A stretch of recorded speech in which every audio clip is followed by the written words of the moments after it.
जब से संसद का सत्र खत्म हुआ है तब से सबका फोकस यूपी पर है, क्योंकि सबसे बड़ी लड़ाई यूपी में ही होनी है। करीब 6 महीने में ही चुनाव हो सकते हैं। यूपी में ओवैसी की भी एंट्री हो चुकी है, जो अखिलेश और राहुल के मुस्लिम वोट बैंक में सीधे सीधे सेंध लगाने को तैयार बैठे हैं। बिहार में इंडी गठबंधन वालों का गेम बिगाड़ने के बाद ओवैसी की यूपी में एंट्री को हल्के में नहीं लिया जा सकता।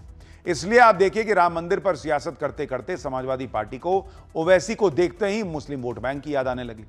समाजवादी पार्टी ने आजम खान का नाम फिर से लेना शुरू कर दिया है।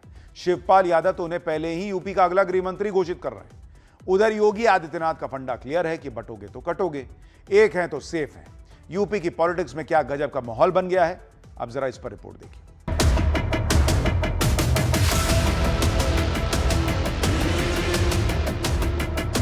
बटे थे इसलिए कटे थे। उत्तर प्रदेश भारत का वो राज्य जहां का चुनाव सिर्फ सरकार नहीं बदलता, चुनाव ये भी तय करता है कि देश की राजनीति की अगली दिशा क्या होगी।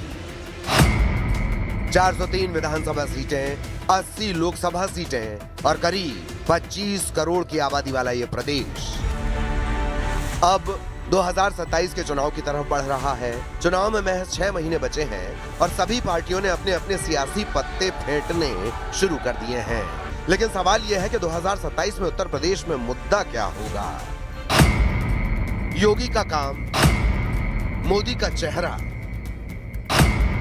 अखिलेश का पीडीए, जातीय गणित,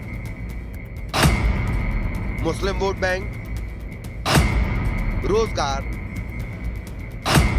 कानून व्यवस्था या फिर 2024 के लोकसभा चुनाव में बदली हुई सामाजिक गोलबंदी। आखिर अयोध्या में 500 वर्षों तक क्यों हमें इंतजार करना पड़ा था? क्यों ऐसी स्थिति पैदा हुई थी? क्यों प्रभु राम लला के भव्य मंदिर को तोड़ करके आक्रांताओं ने एक गुलामी का ढांचा खड़ा कर दिया था?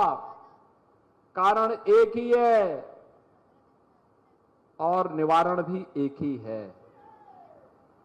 बंटे थे इसलिए कटे थे। और मैं फिर आपसे कहूंगा, बंटिए मत, एकजुट होकर के विकास और सुरक्षा के इस माहौल में आगे बढ़िए।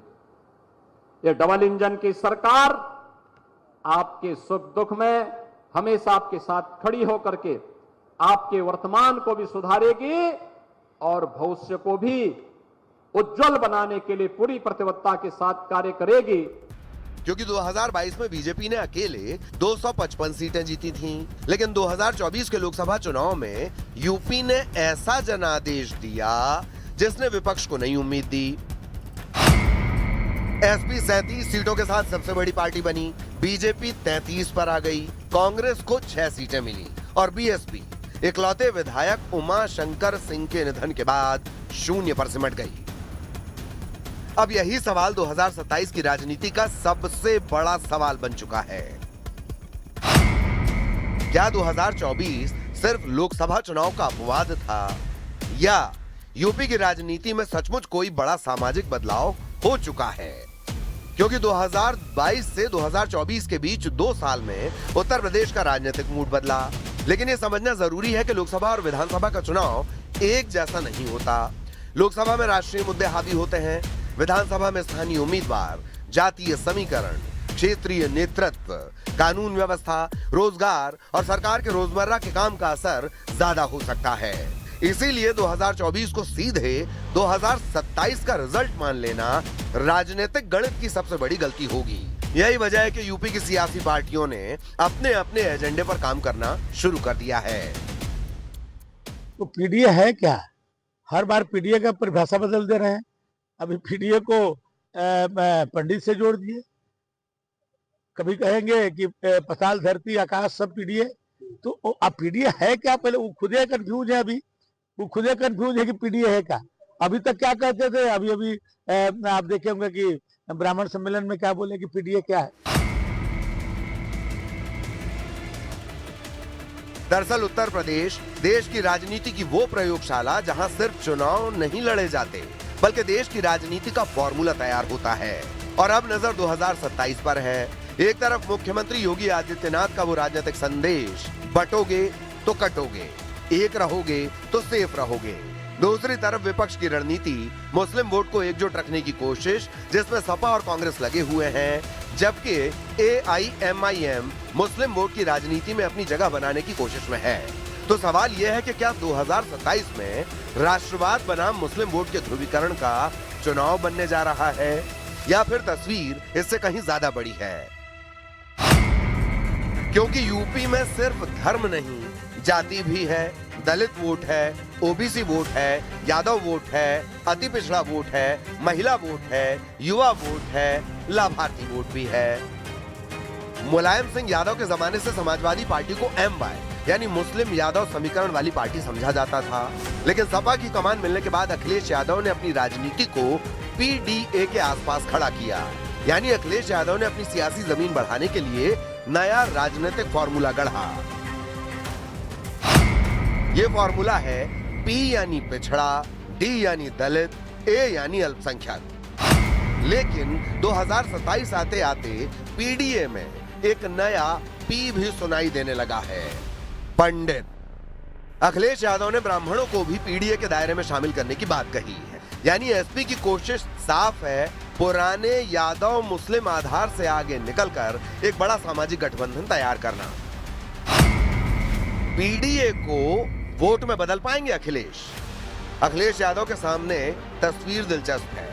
2024 के लोकसभा चुनाव में समाजवादी का रिजल्ट पिछले चुनाव से बेहतर क्या हुआ, पार्टी के नेता ये मानकर चलने लगे कि बीजेपी को हराया जा सकता है। लेकिन एक सच ये भी है कि लोकसभा चुनाव और विधानसभा के चुनाव का मूड बिल्कुल अलग होता है। यूपी विधानसभा में 403 सीटें हैं, अलग अलग क्षेत्र, और हर क्षेत्र, हर सीट की सामाजिक संरचना अलग है। पश्चिमी यूपी अलग, पूर्वांचल अलग, अवध अलग, बुंदेलखंड अलग, रोहिलखंड अलग।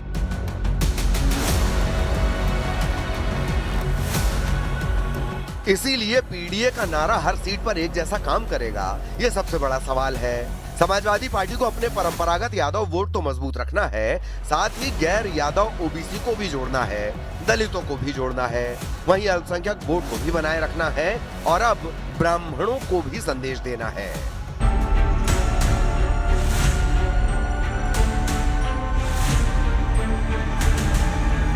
चुनाव नजदीक है, ऐसे में सियासी पार्टियां सियासी गुणा गणित बिठाने में जुट गई हैं। संसद सत्र के दौरान समाजवादी पार्टी ने मंदिर मुद्दे पर खूब सियासी नाटक नौटंकी की।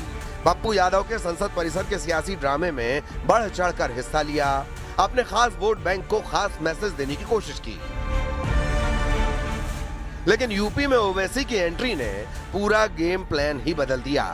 ओवैसी ने 2025 बिहार चुनाव में जैसे आरजेडी को गठबंधन का ऑफर दिया था, वैसे ही 2027 के यूपी चुनाव में समाजवादी पार्टी से गठबंधन की इच्छा जताकर अपनी सियासी चाल चल दी है।